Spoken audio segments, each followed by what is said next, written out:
Hoş geldiniz. Bugün filmlerde kullanılan ses efektlerinin perde arkasına bakacağız. O dövüş filmlerindeki, korku filmlerindeki, çizgi filmlerdeki duyduğumuz sesler aslında nasıl yapılıyor hep birlikte göreceğiz. Şok olmaya hazır olun çünkü işler hiç de gözüktüğü gibi değil. O halde hadi başlayalım.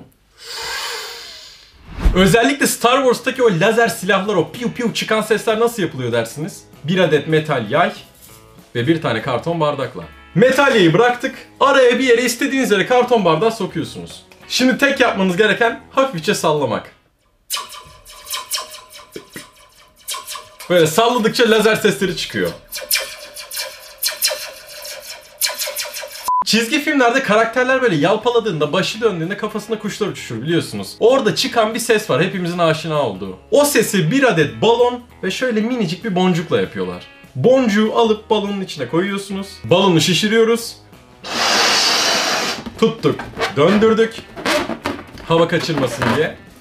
Şimdi balonu çevirme vakti.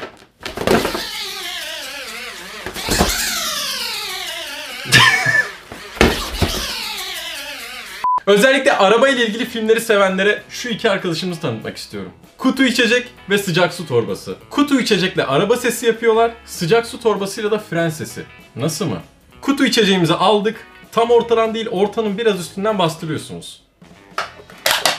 Şu hale alması lazım. Şimdi olabildiğince içine rrr diye bastırarak bağırıyorsunuz. Rrr diye.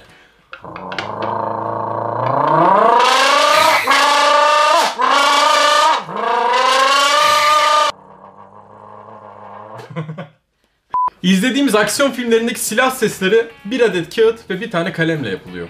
Yapımı da çok basit. Kalemi kağıda vuruyorsunuz.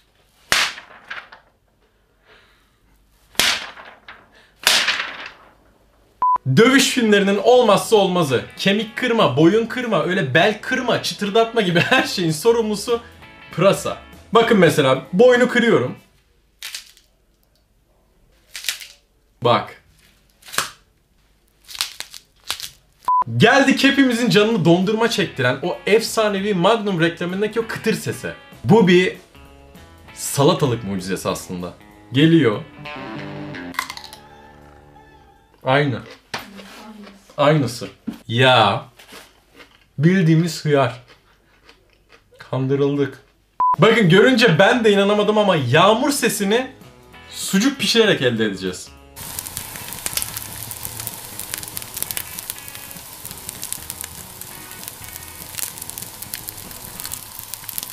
Korku filmlerinde bizi ürperten seslerin olmazsa olmazı elektrik süpürgesi borusu. Bakın bir ucunu size yaklaştırıyorum daha iyi duymanız için.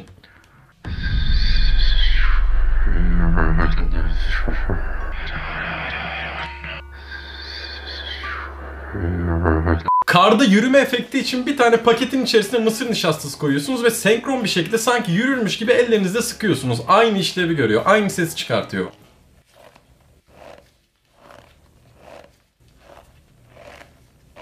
Kuşların kanat çırpma sesini 2 adet deri eldivenle birebir taklit edebiliyoruz. Aldık, sanki bir kuş gibi çırpıyoruz.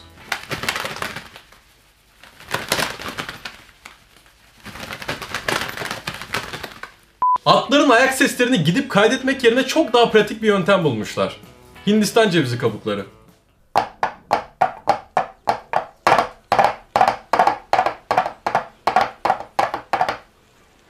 Bakın o sıklıkla duyduğumuz kalp atışı sesini biliyorsunuz. diye. Bunu tişörtlerle hallediyorlar. Şöyle ki tişörtümüzü yan çeviriyoruz. Gergin bir şekilde tutuyoruz. Ve sağa sola eş zamanlı çekiştiriyoruz. Ya demek ki neymiş öyle duyduğumuz her sese inanmayacakmışız. Bundan sonra film izlerken beni hatırlamayı unutmayın. O halde videoyu beğendiyseniz aşağıdan beğenmeyi, kanala abone olmayı ve yorum bırakmayı unutmayın. Bir sonraki videoda görüşmek üzere. Hoşça kalın. Bunu ağzımla yaptım mesela. Bu efekt değil. O değil.